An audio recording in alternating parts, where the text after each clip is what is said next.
Hello and welcome, Pokemon fans. There are those who call me Bard Breaker, and it's time for another Sunday Pokemon Challenge run. Now that we're fully in October, let's go ahead and do some spooky runs. Maybe they'll be easy, maybe they'll be hard, but let's have some fun. Last week, we successfully navigated Pokemon Crystal using just a parasitic zombie brain-controlling mushroom thingy with Paris, so let's get spookier this week and ask and answer the question, can I beat Pokemon Soulsilver using just a Spiritomb? Quick note, this run is going out to Gwen from my Discord server, who keeps asking for a Spiritomb run, so here you go, girl. I hope you enjoy it. Spiritomb is a dark ghost type from Generation 4 that has a base stat total of 485, which is actually pretty darn good. That puts us on par with Pokemon like Golem, Rhydon, and Raichu. Hey, all my runs can't be a Sunkern, some of them have to be easier. We have awful speed though, and mediocre HP, but those are offset by really good defense and special defense, so we can take a beating and provide some solid hits to back it up. Moveset wise, we actually learned quite a bit. We'll have a full 4 moveset to start out the run, which is going to be great, and 2 of them should end up being same type attack bonus moves, given that we'll have Pursuit and Shadow Sneak right out of the gate.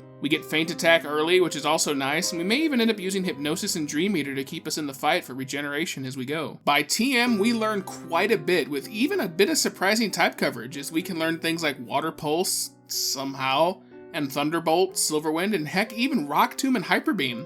We have a lot of options on the table here. But with all that being said, here's the part where I remind you guys that I write the script as I go with the challenge, and at this point I haven't started playing yet. Everyone take your guesses down below, and please, the almighty algorithm, God of the YouTube algorithm, and let me know if you think I can do this or not. I'm gonna say this is a no-doubter. Our stats are great, our move pool is great, and to be honest, Spiritomb has no weaknesses until Fairy was introduced in Gen 6, so we're golden. But just the same, let's take a final look at our rules. In battle, I can only use Spiritomb. I'll need other utility Pokemon for HMs, but I won't be allowed to use those Pokemon in battle. I won't be using any items in battle. Held items and items outside of battle will be allowed. And finally, no cheats, glitches, or exploits. So let's get this show on the road. So to start the run off, I've used the Universal Pokemon Randomizer to replace Chikorita with Spiritomb so we can do the whole run with it. This way our rival will take Cyndaquil and will eventually become Typhlosion, which is the hardest Pokemon for us to face by virtue of it having the highest stats of any of the 3 starters. Remember, we have no weaknesses in this gen, so it really doesn't matter which one we take. I nickname it Uzumaki, because spooky reasons. We have a gentle nature, so that means more special defense at the expense of defense, and I'm okay with that. Given we don't really have any weaknesses, I don't really see it as much of an impact either way. Our ability is Pressure, which will make our opponents use 1 more power point than normal every time they use an attack. This could be interesting, but I don't think our matches are going to go very long enough for us to use stall tactics, so I don't think it's going to matter in the long run. We're immediately sent out on our adventure to go rendezvous with Mr. Pokemon, the man who's half Mr. and half Mahan. We walk in on the beginnings of a 2-man strip poker tournament and receive our egg to return back to Professor Tree. Along the way, we're accosted by the man who would be king, rival, who has stolen the Cyndaquil. It gets off a leer, and we bring it down quickly in 2 Shadow Sneaks. From there, we return the egg to Professor Tree for his morning omelet, and after filing a report with the local constabularies, we're on our way. Immediately after beginning our adventure, we start off by catching a Hoot for Flylater, nicknaming it Flapsity the 30th, Long May She Fly, and arrive in Violet City. We clear out Sprout Tower in about 45 seconds, and from there we head into the Flying Gym. Faulkner's Pidgey goes down to a single Feint Attack, but his Pidgeotto is faster than us and gets off a couple of gusts since we're slower, and because we can't bring it down in one hit, we have to contend with some Roosts, but eventually we bring it down and quickly secure our first badge.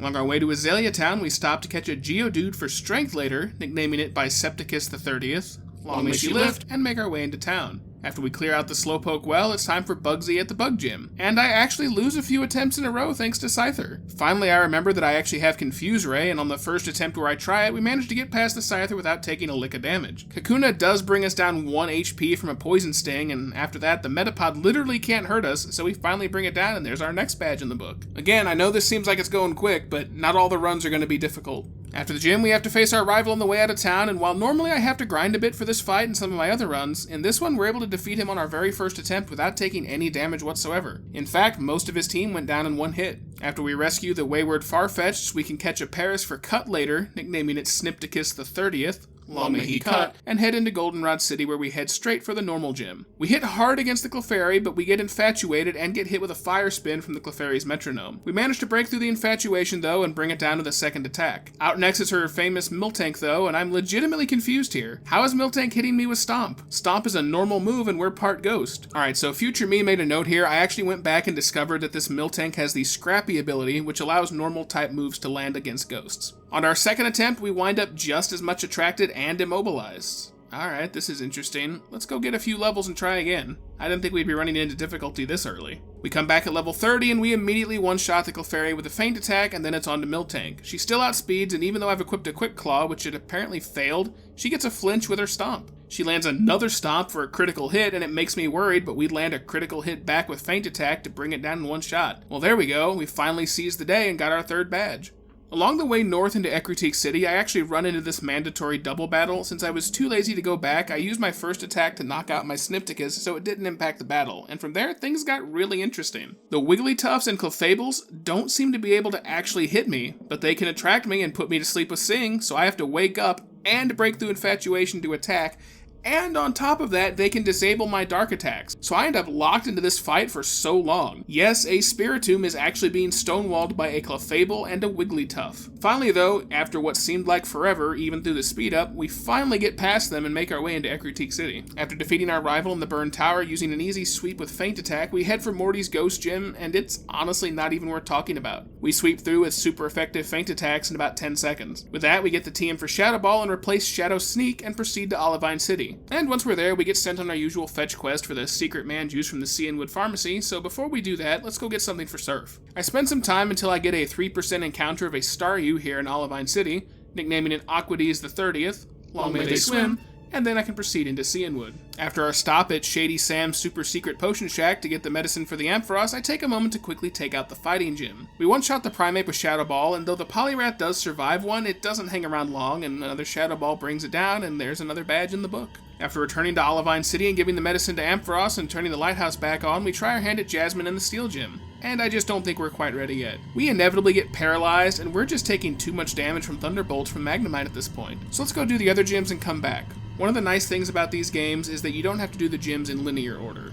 So I head up north to Mahogany Town, where we make quick sashimi of the red Gyarados, and then go pick up the TM for Hidden Power and test our type. I get a super effective result on the Noctowl instantly, narrowing it down to Rock, Ice, or Electric. We then fish up a Poliwag and get another super effective result, so that tells me that our Hidden Power is the Electric type. This isn't particularly useful considering we can learn something like Thunderbolt or Shockwave later, I forget which one, so this isn't going to be particularly useful. Ah well, it's worth knowing at least, but a little variety would be nice. We make our way into the seedy underbelly of Mahogany Town though to help Lance clear out the Team Rocket hideout without incident. They're really never a problem in any of these runs, they really just serve as filler to pad out the game time. Afterwards, we make our way to the Ice Gym, and to no one's great surprise, we Shadow Ball down his entire team without incident. Did take a couple of extra turns thanks to Dugong's rest healing it up, but beyond that, there were no incidents here either. Now that we've accomplished that, we can fly back to Olivine City and make our attempt at Jasmine in the Steel Gym once again. They resist all of our moves, and we get paralyzed immediately from the Thunder Waves from the Magnemites. And though they can hit decently hard with Thunderbolt, we're able to just brute force our way past them and get to the Steelix with enough health. With Steelix, we can fortunately use Shadow Balls to bring him down. This would have really been nice to have a good hidden power type for this gym, but even still, just some brute force is sometimes the answer. From here, we have ourselves a phone call with Professor Tree, who tells us we have to do the work of the police and fly back to Goldenrod City to clear Team Rocket out of the Radio Shack. Once at the top of the Radio Shack, we one-shot our way past the imposter director, who tells us where we can find the legitimate guy. Along our way through the underground, we're stopped by our rival Tim once again. And while Dark Pulse strong-arms our way through his team, we aren't quite invulnerable, as his Sneasel is able to do a nice chunk of damage to us before we can bring it down. Ultimately though, Tim doesn't prove too much of a distraction and we're able to press on with our rescue operation. But again, I have to ask, why do the kids always have to do the police work in these games? Once we rescue the real director from the basement, we proceed up Radio Tower, which looks suspiciously like a lighthouse, and we fight the final boss to run Team Rocket out for good. Or at least until the next time we play one of these games. We make our way through Ice Path into Blackthorn City not long after, and we make our way to the Dragon Gym, and at this point we have to make several attempts. She's easily the most difficult gym yet, but it's still not much of a challenge in the long run. We got a lucky crit on the first Dragonair, and we're able to move to the Kingdra without being paralyzed, and we throw a Confuse Ray in for good measure, but it winds up snapping out almost immediately. At this point, we just have to brute force it. Again, it's not super difficult, as we had a decent amount of health, but this did take several more attempts than any other gym battle up to this point. So I guess we can say the last gym is the most difficult, at least for this run.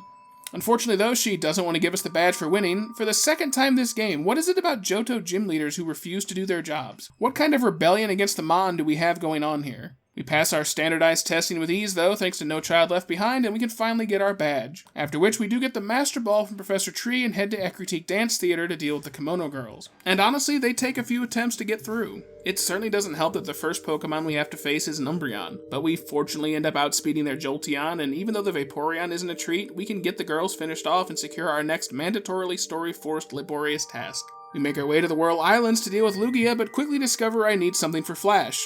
Well, I don't need it, but I want, I should say. So we go back to Sianwood, and outside the Safari Zone, I catch a Girafarig for Flash, nicknaming it Flashelius the 30th, long may he shine, and head back to the Whirl Islands. I finally figure out the right island and make quick work of Lugia to get a bit of XP for our trouble. We fly back to Professor Tree, who sends us on our way to the Indigo Plateau. Along our way through Victory Road without incident, we're stopped by Tim once again. We actually lose our first attempt thanks to a burn, but the second attempt goes much more smoothly as we're able to beat him down with Shadow Ball without any issues. With Tim now firmly out of the way, we make our way into the Elite Four. Psychic Trainer Will is up first and is predictably a one-shot sweep with Shadow Ball, though since we did get put to sleep at one point, it was not a perfect game. Ah well, we could still take the no-hitter. And though we don't have nearly as easy a time against him as we did with Will, we're still able to win with a combination of Shadow Ball and Dark Pulse. Most of his team takes several hits, and the Fortress stalls us out quite a bit with Protect, but we're eventually able to bring him down as well. Moving quickly along through the Elite Four, Fighting Trainer and Bruno is up next, but we don't have a lot of specifics to report here either. We Shadow Ball his fighting Pokemon into Oblivion, and then Dark Pulse the Onix. Like I said earlier though, this kind of result isn't unexpected. Our stats are a lot higher than what we normally have to work with. I do find it somewhat ironic that we can hit fighting type Pokemon with ghost attacks, but they can't hit us back with their own fighting type moves. Gotta love that odd duality there. Unfortunately for us, this is where our smooth run of no obstacles comes to an end. Karen, the Dark type trainer, is next, and she resists all of our moves, and I just can't get anywhere here. Dark is only weak to Bug and Fighting, but we can't learn a Fighting type move, and we can only access one Bug type move on Saturdays, so I guess we're just gonna have to power level and brute force it. I don't really see any other options given what we have available to us. So I go back to my favorite grinding spot that I'm aware of in Soulsilver, this patch of grass south of the Safari Zone on Sianwood Island. Since we really can't learn anything decent for the Karen fight, we're just gonna have to brute force it and go up to level 70. Like I said, I don't see a lot of other options. After getting to level 70, we go back to fight the Elite Four again and get ourselves back to Karen. I've gone ahead and equipped the choice specs at this point as well. They're a held item that will boost the power of special attacks by 50%, but I can only use the first attack I pick for the duration of the battle. I have to go ahead and give Dark Pulse the opportunity to shine, and we soon find ourselves to her final Gengar and we score the winning super effective blow. And after a lot more grinding and battling than I was expecting, we're finally past Karen.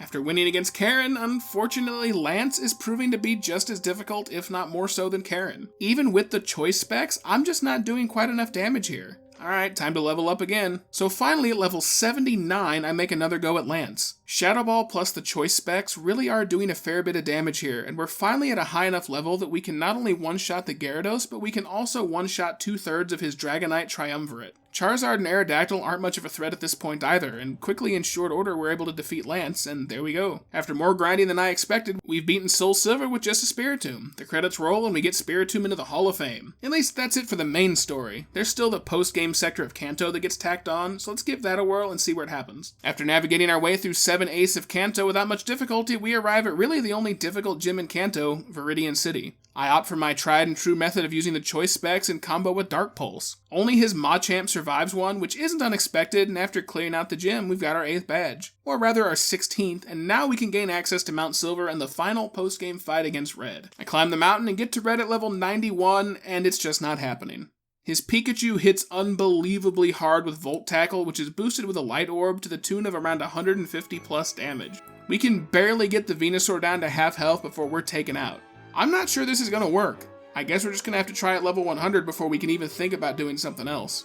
After grinding back through the Elite Four a bit, even at level 100, it's a wash. I really don't know what to do here. I can one-shot the Pikachu without a damage boost, but I need the Quick Claw to activate for it to work without us taking around 2/3 of our health from a single Volt Tackle. And by using the Quick Claws, I take away the extra damage boost from our choice specs. And honestly, after many failed attempts, this fight proves to be unwinnable without an ungodly amount of luck going our way. I'm sorry, Gwen and everybody else in the audience, but I tried. I thought we had come up with a pretty decent sounding plan on paper. I decided to try a combination of our pressure ability to deplete Red's power points, along with a moveset of Rest, Protect, Nasty Plot, which boosts our special attack by 2 stages, and Dark Pulse, but it's just not going to come together. We're slower than everything, and even when it looks like we're making progress, we're gonna get outsped at a critical juncture and fail the attempt. So that's where I'm gonna call this run. I'm not sure there are any other options here that I can see. I can't get the leftovers because it's on the only goddamn Snorlax in the game, which you knock out back in Vermilion City. I didn't realize that there was only one Snorlax in the game and that it also was actually holding the darn leftovers. I'll have to remember to capture it in the future runs so that I can get the leftovers. Koga's Swalot does technically have one, but you can't thief it due to Sticky Hold,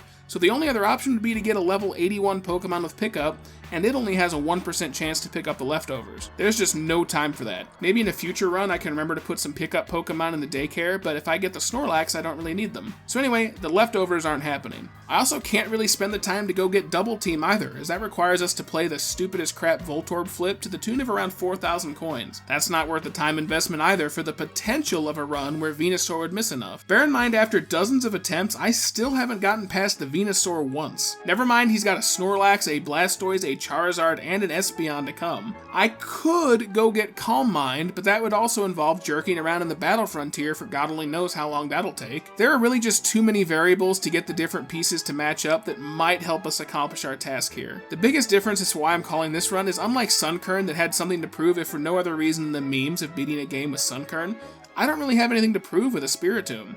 We were able to take the Spiritomb alone through the entirety of the main storyline, and that's good enough for me. So Gwen and everyone else out there, I hope you enjoyed the run. If I missed a suggestion on how I could have beaten this, please leave it in the comments or hit me up on the Discord server. Like I maybe hinted at before, leave your suggestions down below if you think there's a way I could do this. I'm planning on at some point in the future, I have no idea when, but I'm planning to go back and revisit some of the runs that I couldn't beat the final boss on, and maybe adjust my IVs with a hex editor, my movesets and whatever, and see if there's actual combinations that might actually work. But for now, we're going to go ahead and call this run here. Next week, something else spoopy for the October theme. Until then, again, like, comment, and subscribe, join my Bard Breaker Discord server to hang out with me and the community, and go catch 'em all.